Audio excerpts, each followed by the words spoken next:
Hello friends, जय जगन्नाथ।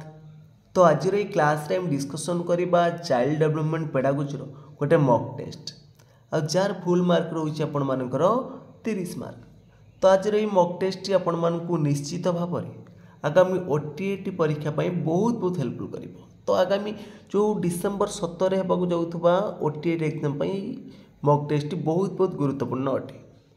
जदि आपण मानकु ये मॉक टेस्ट भल लागिवो निहाती भाव में लाइक करेंगे, कमेंट करेंगे, ता सहित सेयार करेंगे। एवं जो मैंने कि चैनल को प्रथम थर पर विजिट करुवे चैनल को सब्सक्राइब कर रखिए।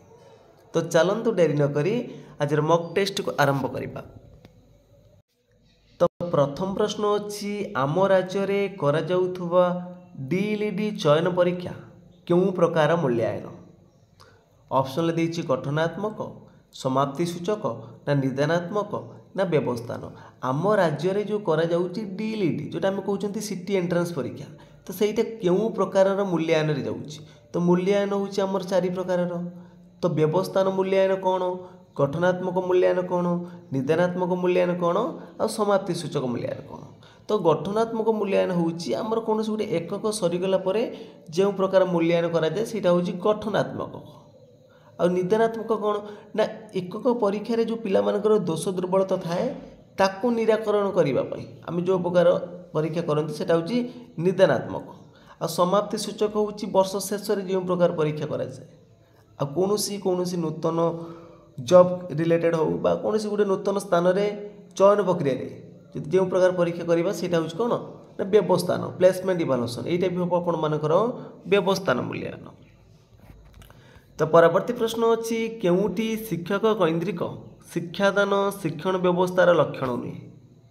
तो ऑप्शन भितर सठिक उत्तर कौन आसो केउटा शिक्षक कैंद्रिक शिक्षादान शिक्षण व्यवस्थार लक्षण नुहे। तो शिक्षादान शिक्षार्थी कैंद्रिक होता है यहाँ देखो शिक्षक कैंद्रिक पचार तो शिक्षादानटा शिक्षक शिक्षार्थी केन्द्रिक हो पार कि यहाँ आपण मानकर तार लक्षण नुहे। तो बाकी गुड़िक सब अच्छी तो शिक्षक शिक्षादान सक्रिय रुहति शिक्षक केन्द्रिक दलगत श्रेणी शिक्षा पर गुरुत्व दी जाए पाठ्य विषय वस्तु निर्दिष्ट समय सीमा शेष होता है। 3टा लक्षण अच्छी कार ना शिक्षक केन्द्रिक कि प्रथमटा ना। तो 3 नंबर प्रश्न पचार निम्न उक्ति गुड़ी को पढ़ी ठीक उत्तर टी बाछ। क्रीड़ा एक स्वतःप्रवृत्त कार्य ए उक्ति पियाज कही। तो द्वितीय उक्ति आपण मानकर क्रीड़ा हेउची क्रियात्मक आनंद पई करा जाउथुबा प्रतिक्रिया ए उक्ति हरलक देथिले पचारिछि को उक्तिटा ठीक चिन्हैबा। तो एठी देखंतु ऑप्शन देछि आई ओ डबल आई भूल ना आई भूल डबल आई ठीक ना उभय ठीक ना उभय भूल। तो सठिक उत्तर कौन आसिबो ना क्रीड़ा एक स्वतःप्रवृत्त कार्य ए कथाटा किए कहिथिले हरलक कहिथिले ए कथाटा पियाज कहि नथिले ए कथाटा देथिले हरलक। सेमती क्रीड़ा होउची क्रियात्मक आनंद पई करा जाउथुबा प्रतिक्रिया ए कथाटा पियाज कहिथिले। ताले आपण माने देखंतु एठी 2टा उक्ति आपण मानकर एठी भूल अछि ताले डी ऑप्शन राइट हबो। तो परवर्ती प्रश्न देछि निम्नोक्त मध्य केउटी अनग्रसर शिक्षार्थी मानकर लक्षण नुहे। जो माने अनग्रसर शिक्षार्थी रहिले सेमानकर केउटा लक्षण नुहे सीमित ज्ञान दुर्बल स्मरण शक्ति लक्ष्याभिमुखी आचरण परीक्षा को भय। देखो जो मैंने अनग्रसर शिक्षार्थी मैंने रहिले सेमानकर ज्ञान सीमित थाए आउ दुर्बल स्मरण शक्ति थाए परीक्षा को सेमाने भय करते किंतु लक्ष्याभिमुखी आचरण सेमाने करि नथांती। सी ऑप्शन एठी राइट हबो। तो परवर्ती प्रश्न देछि निम्नोक्त केउ उक्तिटी ठीक नुहे केउ उक्तिटी ठीक नुह बोली पचारछि। शिक्षा दर्शन और शिक्षा मनोविज्ञान एक गोटे मुद्दार 2टी प्रास ये ठीक अच्छे। परिपक्वन और परिवेश उभय शिक्षण सहायक ये उक्तिटा ठीक अच्छे। वृद्धि और विकास परस्पर परिपूरक यहीटा ठीक अच्छे कि आलोचना और वर्णना पद्धति शिक्षार्थी केन्द्रिक यहाँ भूल अच्छे। आलोचना और वर्णना पद्धति हूँ कौन शिक्षक केन्द्रिक। तो 6 नंबर देखा सेमती पचार उक्ति गुड़ी को पढ़ी ठीक उत्तरटी को चिन्हट करवा। उक्ति कौन देछि देखंतु ना केतेक आवेग जन्मगत और स्थायी आवेग गुड़िक परिवर्तनशील और क्षणस्थायी। तो कौटा ठीक अच्छे केतेक आवेग जन्मगत और स्थायी एटा आवेग गुड़िक कौन स्थायी कि एटा भूल अच्छी। जदि गोटे पिलाटा रागुच कौन दीर्घ समय धरी रागुची ना एटा जन्मगत हम एटा भूल अच्छी आवेग गुड़िक परिवर्तनशील और क्षणशील यहाँ ठीक अच्छे ताले आपण देखूँ आईटा भूल अच्छे और डबल आईटा ठीक अच्छे ऑप्शन नंबर बी रे अच्छी। तो परवर्ती प्रश्न अच्छी केउटा एक बाह्य अभिप्रेरणा तो अभिप्रेरणा हूँ दुई प्रकार गोटे हूँ अंत अभिप्रेरणा आउ गोटे हूँ बाह्य अभिप्रेरणा। तो अंत अभिप्रेरणा कौटा या भितर अच्छी आ बाह्य अभिप्रेरणा कौटा देखूँ ये आत्मसम्मान इच्छा शक्ति आग्रह ये तीन टाइम मन भितर आसो यहाँ हूँ अंत अभिप्रेरणा किंतु कृतित्वर सूचना मिलवा यहाँ हूँ गोटे बाह्य अभिप्रेरणा ये डी ऑप्शन राइट हम। तो परवर्ती प्रश्न अच्छी आम राज्य में प्राथमिक स्तर में बहुश्रेणी शिक्षा व्यवस्था आवश्यक होता है कहीं तो बहुश्रेणी शिक्षा व्यवस्था आवश्यक होता है कहीं शिक्षक संख्या ठारू श्रेणी संख्या अधिक यदि शिक्षक संख्या ठारू श्रेणी संख्या अधिक हम ताले शिक्षक धर 4 जन अच्छा आम 8टा क्लास अच्छी ताले यही जगह आम बहुश्रेणी आवश्यक हो पार ए ऑप्शन राइट हम। तो परवर्ती प्रश्न देती केउटी पाठदान पूर्व पचरा जाउथुबा प्रारंभिक प्रश्नावलीर उद्देश्य संपर्कित नुहे केउटी पाठदान पूर्व पचरा जाउथुबा प्रारंभिक प्रश्नावलीर उद्देश्य संपर्कित नुहे पूर्व ज्ञान परीक्षा करा अभिप्रेरणा सृष्टि शिक्षण निमंते प्रस्तुत ना पाठ्यवस्तुर क्लिष्टता संबंध में धारणा देवा यहाँ हूँ ऑप्शन नंबर डी आसो ना पाठ्यवस्तुर क्लिष्टता संबंध में धारणा देवा यहाँ हूँ पाठदान पूर्व पचरा जाउथुबा प्रारंभिक प्रश्नावलीर उद्देश्य बाकी 3टा पूर्व ज्ञान परीक्षा हो पार अभिप्रेरणा हो पार सृष्टि करवाटा। तो परवर्ती प्रश्न देती पेशीय कौशल दृष्टि केउटा अन्य 3टी ठारू भिन्न तो कंढे तैयारी करबा माटीर कंढे तैयारी करबा फुटबॉल खेलिबा बिंदु जोड़िबा एटा गोटे प्रकार किंतु गप बही पड़ो एटा अलग प्रकार एटा अलग अच्छी।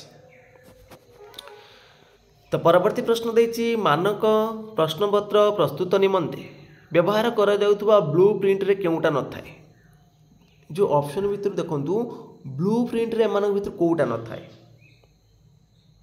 ना ब्लू प्रिंट उपर शिक्षण उद्देश्य उपर आपेक्षिक गुरुत्व रहिबो प्रश्नर प्रकार भेद उपर गुरुत्व रहिबो दीर्घोत्तरमूलक प्रश्न केते रहिबो संक्षिप्त उत्तरमूलक प्रश्न केते रहिबो तो विषय वस्तु उपर आपेक्षिक गुरुत्व रहिबो किंतु मूल्यांकन उपर आपेक्षिक गुरुत्व एटा रहिबो नाही तो डी ऑप्शन राइट हम।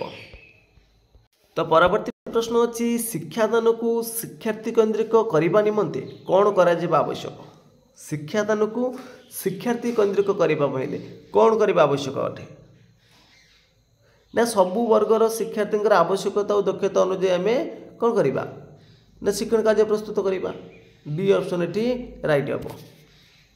तो परवर्ती प्रश्न अच्छी केउ अवस्था ठारू शिशु तार आवेग गुड़ी को नियंत्रण करने शिखी थाए आद्य बाल्य अवस्था ना शैशव अवस्था ना प्रांत बाल्य अवस्था ना प्राक कैशोर अवस्था केउ अवस्था ठारू शिशु तार आवेग गुड़ी को नियंत्रण करिबो तो आवेग नियंत्रण करिबो तार प्रांत बाल्य अवस्था जेतले 6 रु 10-12 वर्ष बयस रे।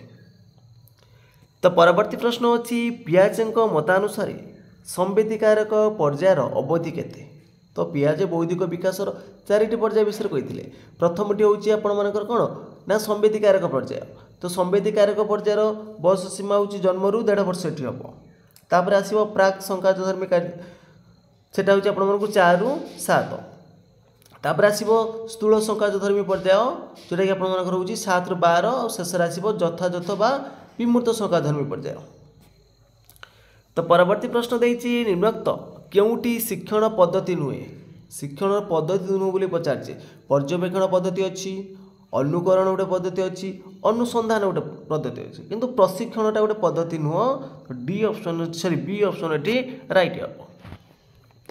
तो परवर्ती प्रश्न अच्छी सृजनशील शिक्षार्थी मानू चिन्हट करने निमंते शिक्षक मुख्यतः क्यों प्रकार प्रश्न पचारिबा उचित तो सृजनशील शिक्षार्थी मानू चिन्हवाई हेले तो से आम क्यों प्रकार प्रश्न पचारिबा ना विक्षिप्त चिंतनमूलक तो ए ऑप्शन ये राइट हम। तो परवर्ती प्रश्न आसी केउटी अभिप्रेरणार कार्य नुहे अभिप्रेरणा हेले आमको कौन कर आचरण में पुनर्बलन देखो ये तार कार्य लक्ष्याभिमुखी आचरण कर आचरण को सक्रिय कर किंतु आचरण को धारणा करवा यहाँ हेनी डी ऑप्शन राइट हम।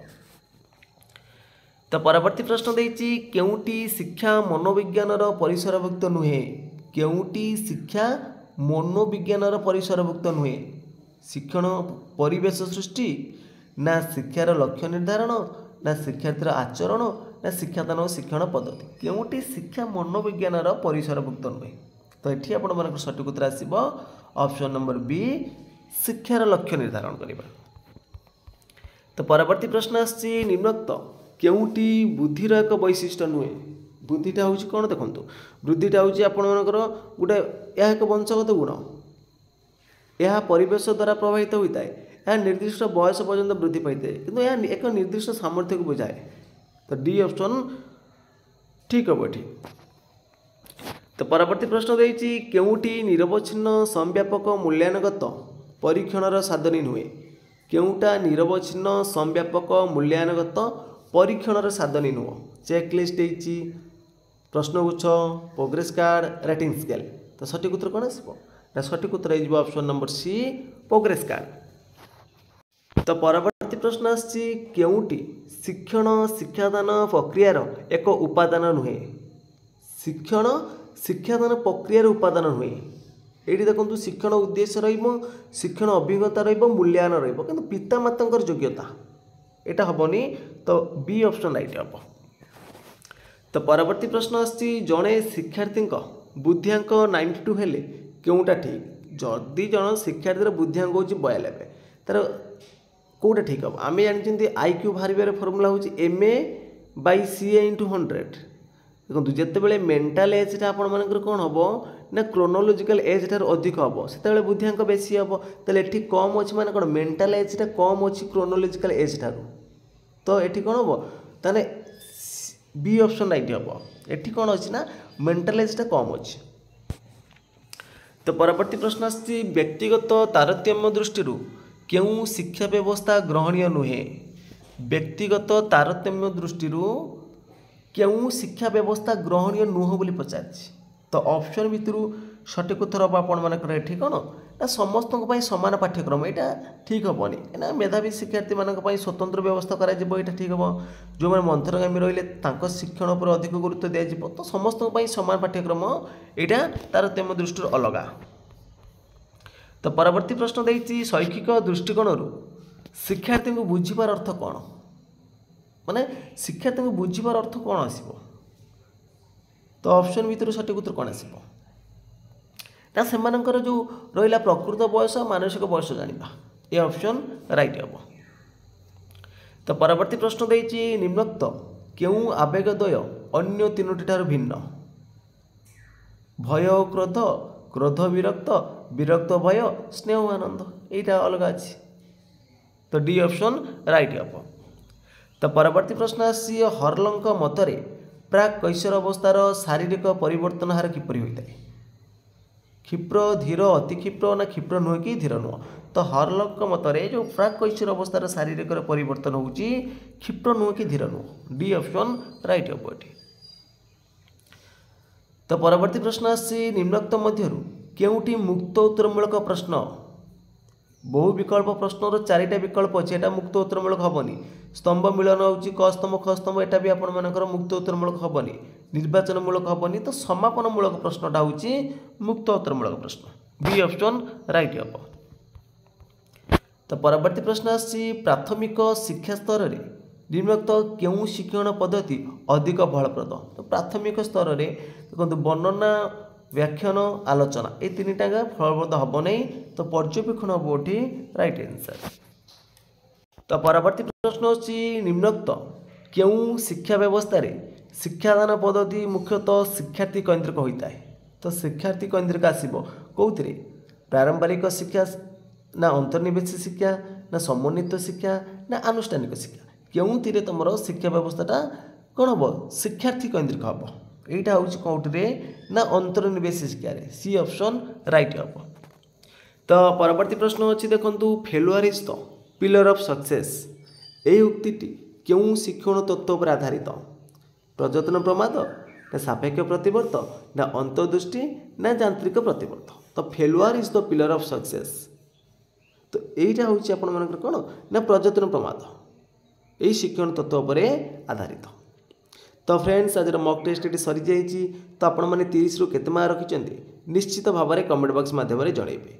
जदि आपण मानक ये मॉक टेस्ट भल लगी निहाती भाव में लाइक करेंगे, कमेंट करेंगे, ता सहित शेयर करेंगे। जो मैंने कि चैनल को प्रथम थर विजिट करुवे चैनल को सब्सक्राइब कर रखिए। तो फ्रेंड्स आज पे जय जगन्नाथ, जय हिंद।